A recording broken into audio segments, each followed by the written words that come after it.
Adopt Technologies' The Elephant in the Room podcast brings you gigantic tech stories that inspire.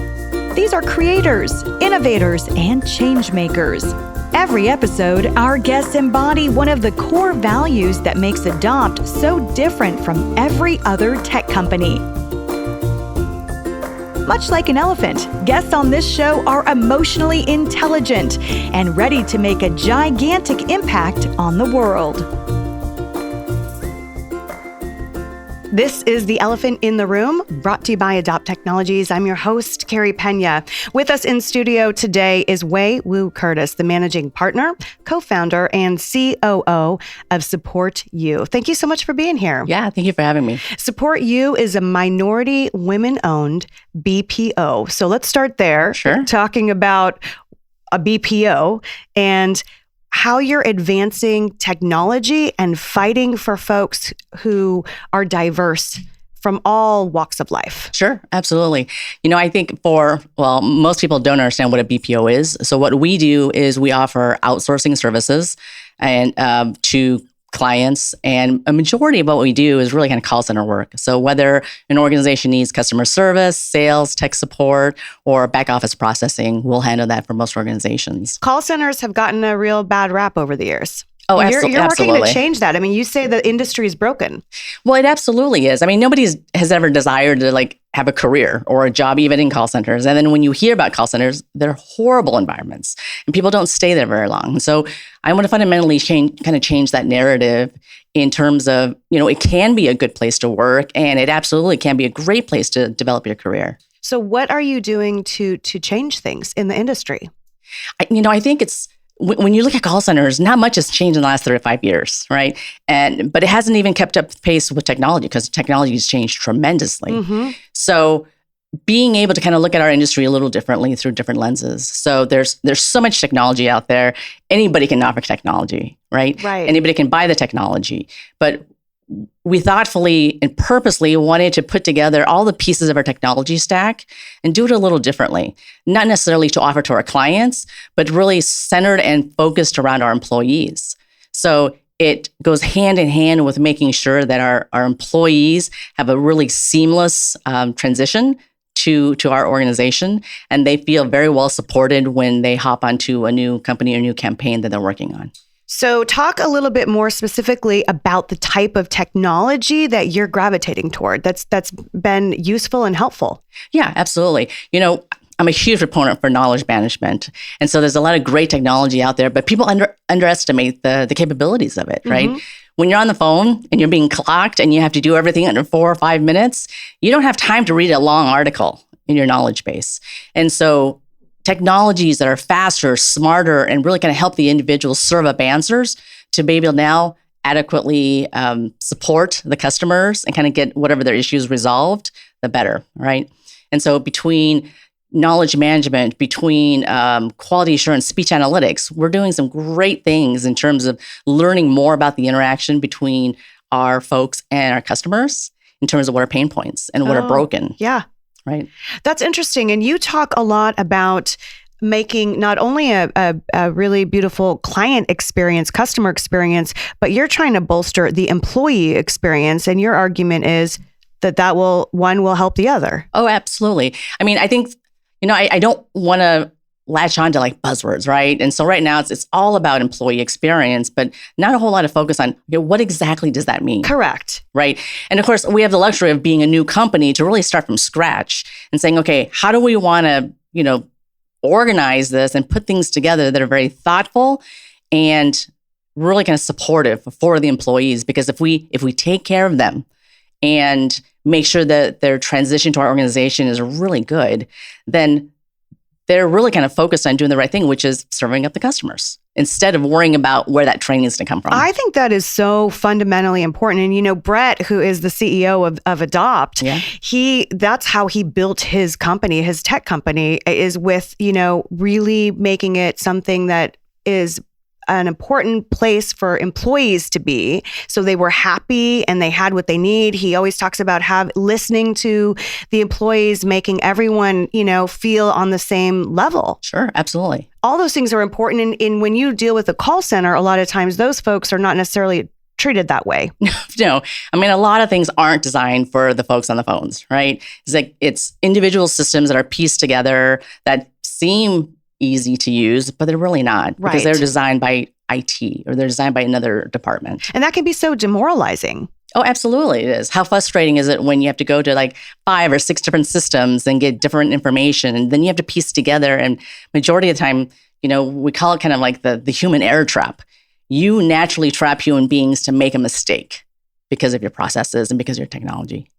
Talk a little bit about your journey. Now you have this company that's expanding and you're doing incredible work. And we'll talk a little bit more about, your mission statement. But where did you come from? Oh my gosh. I would say, I, like everybody else, I kind of stumbled on call centers. I had a part-time job in college working in a call center.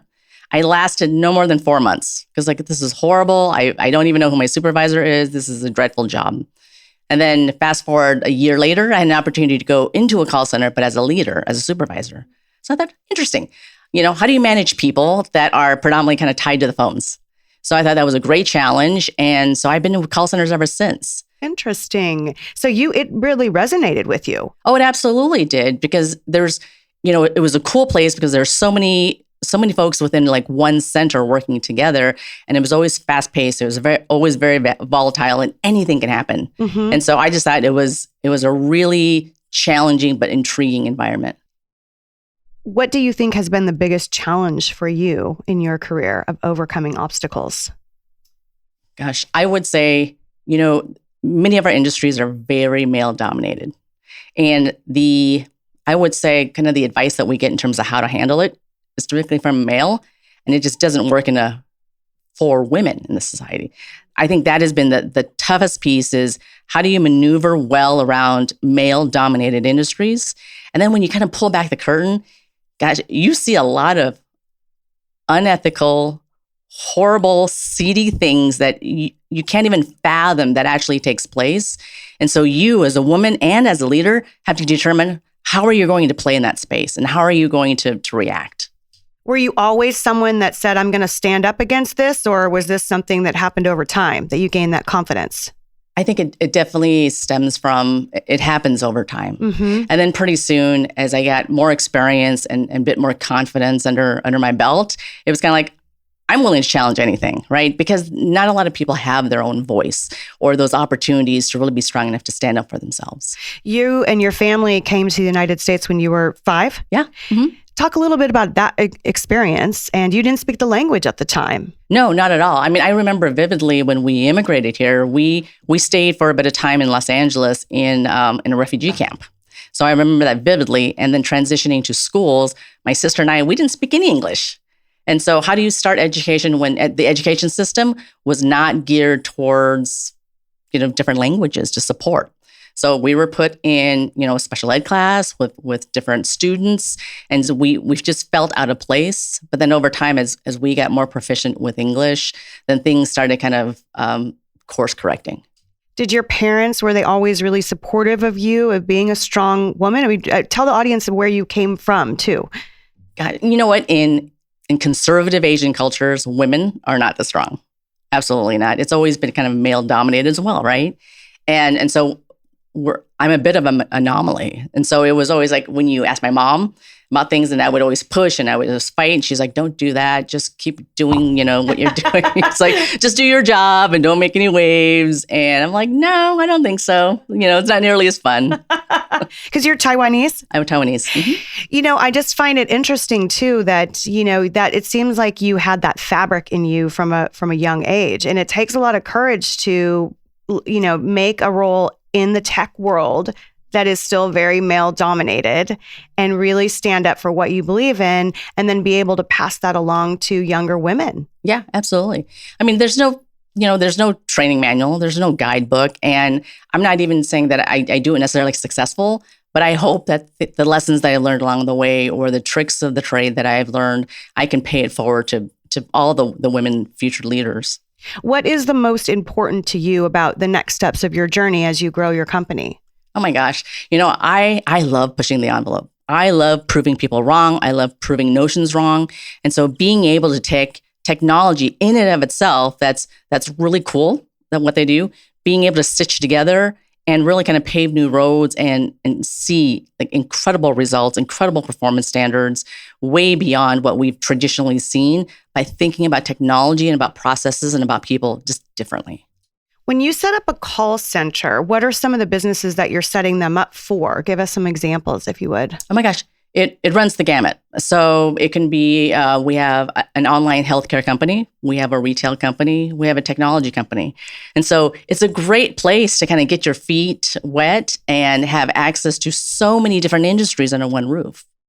And what has the reaction been for you with the type of approach that you're bringing? Because it's not just we're going to set up the structure for you and we're going to implement the technology, but you also have, an agenda that is a good one, but that is to bring diversity. Sure. Yeah, I would say, we're very open when we talk about it. And so our prospective clients or our existing clients, they know what we're all about. And my business partner and I, we've had, 25 plus years in this industry. We've worked every single position. So we have deep, deep expertise in terms of how to do it well. Right. And now the next piece of the puzzle is, letting us manage your call center operations. And we, like I said, work with very diverse populations because at the end of the day, we all have lives and not many jobs kind of cater towards those kind of special circumstances of life, right? Like I'm a parent of 5 kids. There are days where I'm going to need a couple hours off to go to doctor's appointments or school projects and stuff. And so we understand that. And so I think COVID has really taught us to be a bit more employee friendly, to really kind of focus on the employees because, there's so many different constraints that we don't understand and we don't realize. But there's a lot of things that a company can do to kind of help adapt.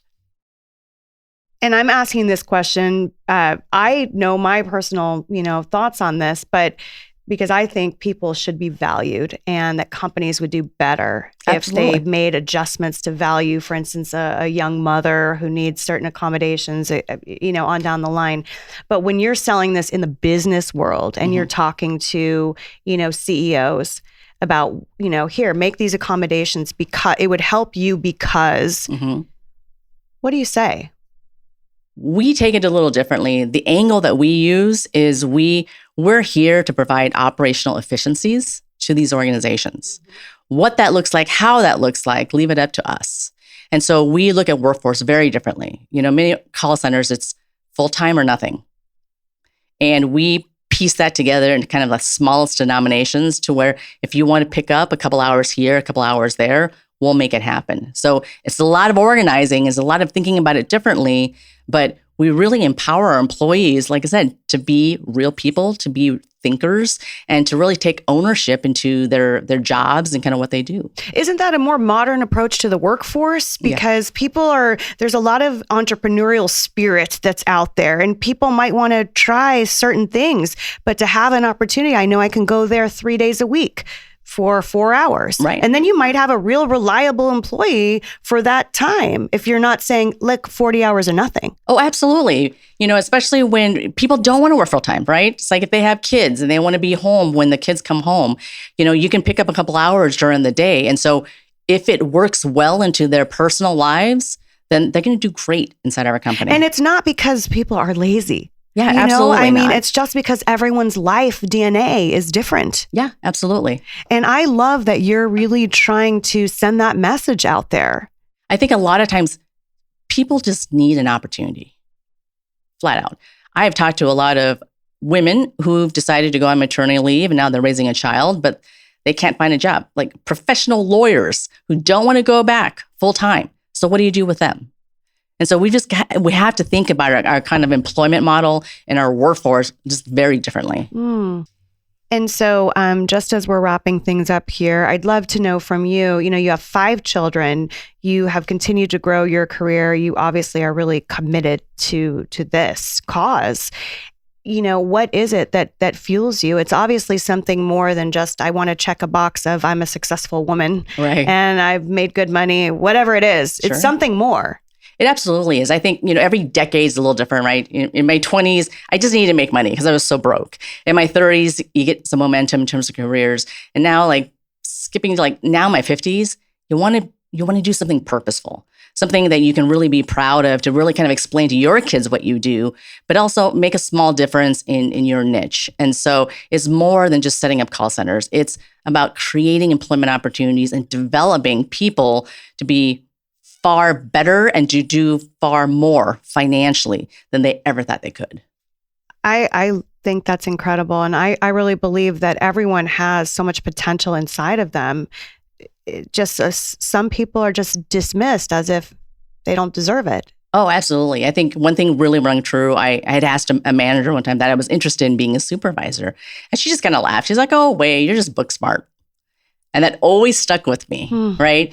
It's these notions or these generalizations that people make. And so I've just been always hyper aware of people that just aren't given opportunities because they just look different, or they just are different. Like, people who've been incarcerated and now they're released. They made a mistake in their life early on. Why can't they have a chance? That's right. Thank you so much for coming and sharing your story with us. Where can people find out more information about the work you're doing? Yeah, absolutely. Our website is SupportU, the letter U, solutions.com. So there's a lot of great information. We're refreshing our website. And so you'll find some great information on that. Everybody's refreshing their website, huh? Yeah. Whenever I have to refresh my website and get them, it's like, oh boy, here we go. Yeah. The website thing again. Yeah, exactly. It's like a wardrobe. Oh, that's a good way to think about it. That'll help me next time. Wait, thank you so very much. Well, thank you for Appreciate the having work me. you're doing. And thanks to all of you for watching and listening. The Elephant in the Room. I'm Carrie Pena. And now it's time for What We Heard with Brett Helgeson, the CEO of Adopt Technologies. Thank you so much for coming in to give us a little of your feedback about this interview. Hui is very fascinating. And, I was thinking about it with her industry. It's such a tough industry, but she's trying to really kind of rewrite the script in an inspirational way. Absolutely. And I can really relate to her comments about how challenging the call center industry is, because in IT managed services, that's really what the frontline technical support teams are doing. And I thought it was amazing how she got her first experience as a call center worker, hated it so much that she was gone after 4 months, and then actually came back to the industry when there was an opportunity to affect change through a leadership role within that industry. And then 35 years later, she's still in it. I don't know any professional that's been in the call center industry for that long. Yes, and she's really making strides in how she's doing it. Talk about the things that she mentioned, how she wanted to kind of change the infrastructure, change the way that the employees were treated and how they thought about the job, and just make it more of a recruiting tool to get people in there that say, hey, we care about you. Even if you're just here for 15, 20 hours a week, you might be a working mother or have other, goals in your life, but we care about you. Yeah. Well, and she's right. Most people don't think about the call center world as being a long-term professional career. But by doing exactly what she's doing, she's able to cater to so many different demographics and people that want to just work certain hours or otherwise. But what I thought was the most interesting thing is how she flipped the script and say, let's focus on the employees, right? So what is the technology that serves the employees? How can we create knowledge bases so that those team members can perform at a more rapid pace while they've got somebody on the phone and can find answers? Yes. Really, when you do those things, that eliminates some of the most stressful components of that business, because it's a hard job. And so I really admire what they're doing there, and no doubt that that's one of the reasons they're so successful. What can we take away about Hui as a leader? I have so much admiration and respect for people that come into new cultures, like her story growing up, being not only moving here, but then going straight into school, not knowing any English. Yeah. To overcome those types of obstacles, to me, is really, really amazing. And I wonder if I could do that, right? Yeah. But in general, the way that she is continuing to reshape an industry and cater to so many different people with different needs, right? Her comment about everybody has value to bring, And they can do that whether it's in 4 hours or 45 hours. That's right. It doesn't matter. Yes. They can affect change on the business. They can help customers. They can bring a tremendous value to the culture. And that in itself is one of the main reasons why she's going to continue to change the call center industry. That culture that she's creating is phenomenal. I love that. And that's a really important takeaway, because it's not one, bringing value, it's not one size fits all. Correct. We can all bring different layers and levels of value to our work environment. Brett, thank you so much. And thanks to you and Adopt Technologies for sponsoring this podcast and lifting up these important, diverse voices in the world of tech. We really appreciate you. And thank you for being the host of such a great podcast. I love this show, and I appreciate all of you for watching and listening to The Elephant in the Room. I'm Carrie Pena.